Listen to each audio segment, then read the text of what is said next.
Hey everyone, this is Farmer Bob from Odyssey. Just wanted to bring you an update as far as what's coming for the future of DC Universe Online based on some updates that have been given from the development team via the forums.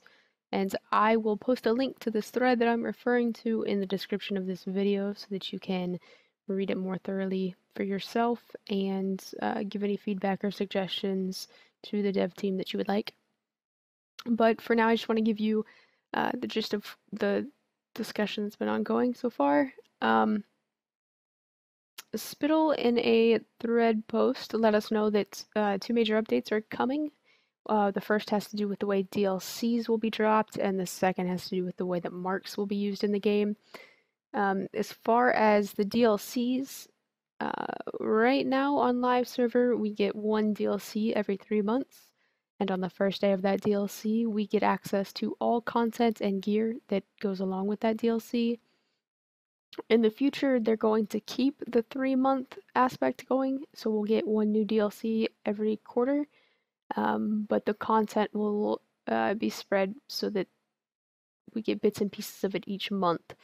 And the way that's going to look is the first month of the DLC, if we look at the green columns here, we'll have a raid and a duo. The second month of the DLC will have an alert as well as an elite version and a solo. And then the third month we'll have a raid with an elite version and a duo. So those 3 green columns will make up one entire DLC, and it will just be spread among 3 months. That way at the end of the 3-month span we have the same amount of content that we usually do for a DLC. It just will feel like we're getting newer stuff more often, as opposed to waiting an entire 3 months between content drops and it feeling like there's less new content being added. The other thing that's changing with the DLCs, since we are changing the way content is dropped, they don't want that first set of content, the raid and the duo, to allow people to get all of the gear that goes along with that DLC. So they're going to spread out what gear can be earned from each instance. And the way that'll work is there will be 3 sets of gear that we'll be going after for each DLC. A set of vendor gear, a set of rare gear that drops from the instances, and this thing they're calling set gear that will have a set bonus that goes along with it for your character once you equip so many pieces. So the vendor gear and the rare gear will have the same slots, the same pieces available. So during that first month when we're playing that first raid and duo, we will have access to the chest, back, legs, and waist for both the vendor gear and the rare gear. At that point, none of the set gear will be possible. But then in the second month, when we get the alert and the solo, we will have access to weapon, head, hands, and feet from the vendor and the rare drops. And then for the set gear, we will have the ability to get the chest, back, legs, and waist as drops from the content. Then in that third month with the other raid and duo, we will have the ability to buy the rest of the vendor gear, the accessories, so ring, face, neck, trinket, as well as shoulders. And those same options, accessories and shoulders, will be dropping as rare items from the instances. And at that point, the set gear will drop the other items, head, hands, feet, and shoulders. So at the end of the DLC, at the end of the third month, once we have all of the content, the instances and operations available, we'll have access to all of the gear. But each month, we'll have access to more and more of the gear. So the first month, we won't be able to get it all and render the content dropped in month 2 and 3 obsolete. We won't have the whole style yet. We'll still have to run the newer stuff. As far as CR levels on those gears, so the normal drops that'll drop from all of them will be whatever the item level of that tier is considered to be. The vendor gear will be the item level plus 6. So for instance, on test server right now, the Halls of Power Part 2 stuff, the normal drops in content are 102. The vendor gear is 108. Then the rare gear is item level +8. So the normal drops out of the content are 102, the rare drops out of the content are 110. And eventually, when the set gear is seen, it will be the exact same item level as the rare gear, but it will have the bonus if you have so many pieces equipped. So it will be the gear people are likely striving for.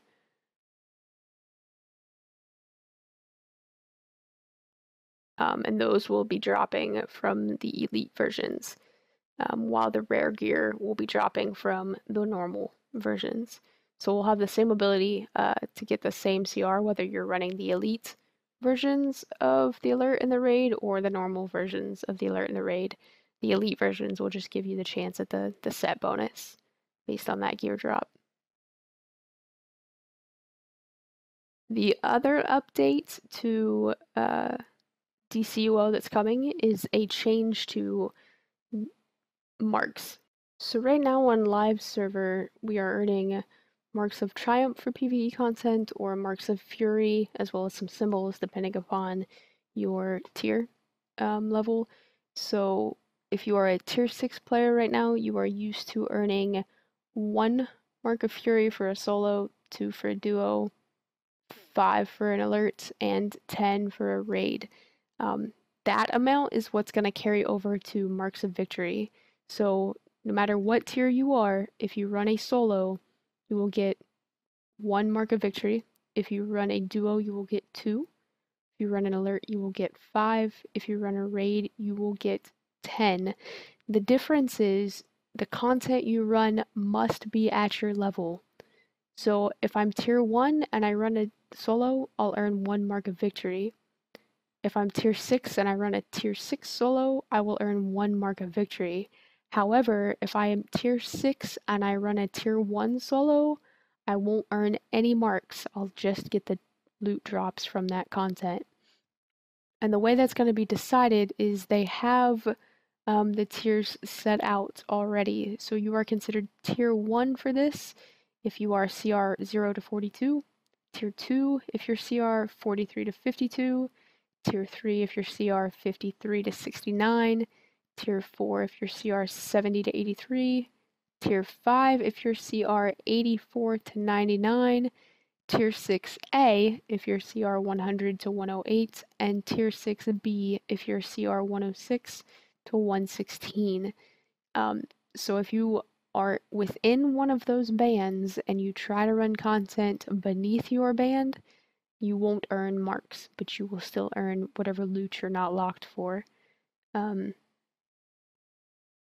What they've calculated this out to mean is that there will always be about 6 months of content that will be relevant to your CR, so that you'll earn marks from 6 months worth of content. If you're going back to what was released a year ago, but you've stayed up to date with gear, you probably won't earn marks for that. But it keeps content relevant for the newer stuff as you run it, and saves you from having to stay up to date with 3 years worth of content. This is going to change the way some gear is bought in game, as well as the mainframe is updated, the way you unlock your utility belt. Anything you currently spend marks on is going to be updated to reflect this new currency. So what I'm going to do now is I'm going to log into the test server where this is currently implemented, so you can see how the values will be affected. So I wanted to log into the test server so you guys could see how some of this was being implemented.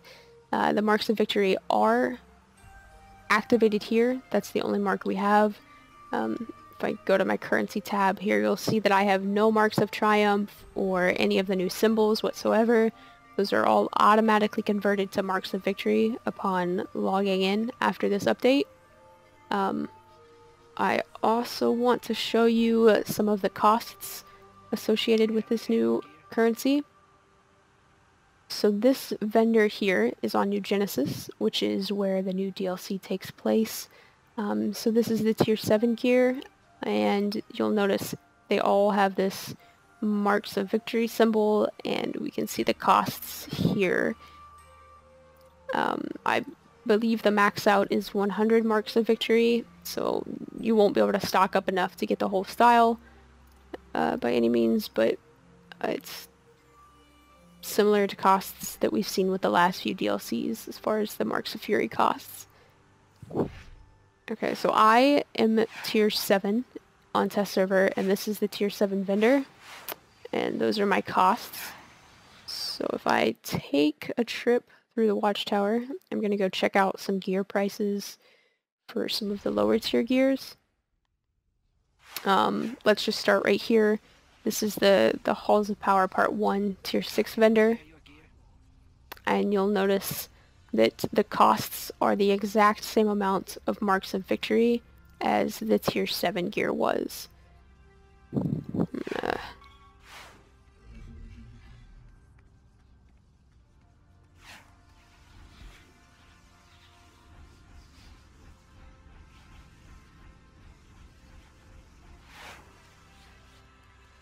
I'm gonna head over to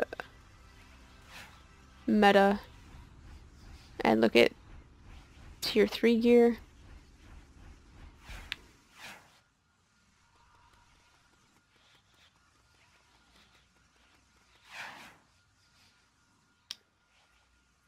Okay, so again, here we are at a tier 3 vendor, and we have the same costs. So the head is 55, this is the shoulders that are 50, chest and legs will be 60. So we have the same prices. If I scroll down, I don't believe we have weapons here though, but we have this same cost no matter what tier of gear we're looking at. Let me grab a tier 2 vendor as well. This armor packs a lot of power. They did reduce the costs of tier 2 and tier 1 armor in a past update, and so those changes are reflected. We'll see here now that instead of being 60 for the chest and legs, we're at 48, and other pieces are a little cheaper than that. Weapons on the tier 7 vendor and other vendors are 70 marks of victory, and here they're 56. So reductions that have been made in the past are kept, but most gear that you buy from a vendor will have the exact same cost no matter what level you are in the game, whether you outgear it or not. I'm going to take a trip to the R&D vendor, show you the costs of some of the catalysts and other R&D items. So plans you can buy from the vendor all cost 25 marks of victory across the board, no matter what your item level is, no matter what your CR is. That is the normalized cost for those. If we hop over and look at catalysts, we see that all catalysts will cost 1 mark of victory, as opposed to the sliding scale, depending on which one you were buying.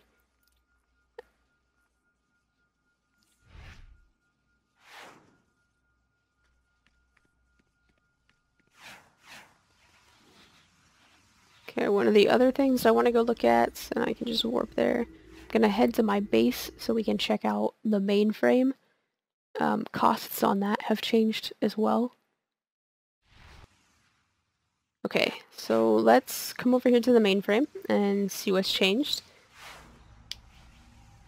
You'll notice as soon as I open it up that it is smaller. There are less columns that we currently have on live. Let's break this down into upgrades and then boosts. So if we look at the upgrades, you'll notice we still have the 2 columns that we have on live server, and they function like they do there. So once I buy something in this section, I have it permanently. I don't ever have to repay for any of these items. I can't show you the costs exactly because I've already bought them, but the costs have been announced as being for orbital strike, supply drop, and tactical mods. This first column here will cost 25 marks of victory apiece, and the second column will also cost 25 marks of victory. If we look at backup, the first column will cost 10 marks of victory, and the second will cost 25. And if we look at the sidekick, the first one will cost 5 marks of victory, and the second will cost 20. But again, those are one-time costs only. Once you pay that, you never have to pay it again. Boosts, there have been a few changes. The first that you'll probably note is there are not 3 columns of boosts. There are 1. There is 1. So they've condensed it so that this boost equals what boost 3 used to equal. So if you're used to using tac mods that relied on boost 3, it's all contained in this one boost. Same for supply drop. This one boost will get you the power over time, the heal over time, and the damage increase that you'd be getting for what we consider supply drop 5 right now. And that's the same for all 5 types of boosts here. Costs. So you'll notice that the unlock cost here is 7 marks of victory. That is the same for all of them. So the most you'd be spending for boosts would be 35 every time you re-upped them. The other thing to note is that if you look at the perishable section there, these expire every 60 days now instead of every 30. So I don't have to pay rent every month. I can pay it every 2. I have 2 months to earn the marks to use my boosts. The other thing that we spend marks on are unlocks on your utility belts. I can't show you the costs directly, but they have been posted by MEPS and Spittle to be 5 per unlock. So there's usually the 2 slots here that you can unlock. Each of these would cost you 5 marks of victory apiece to unlock. Alright, that should about cover it as far as the marks of victory and the DLC contents and how those are changing in the future. Again, a link to the thread where all of this information has been posted will be put into the description of this video. Thank you for watching. See ya.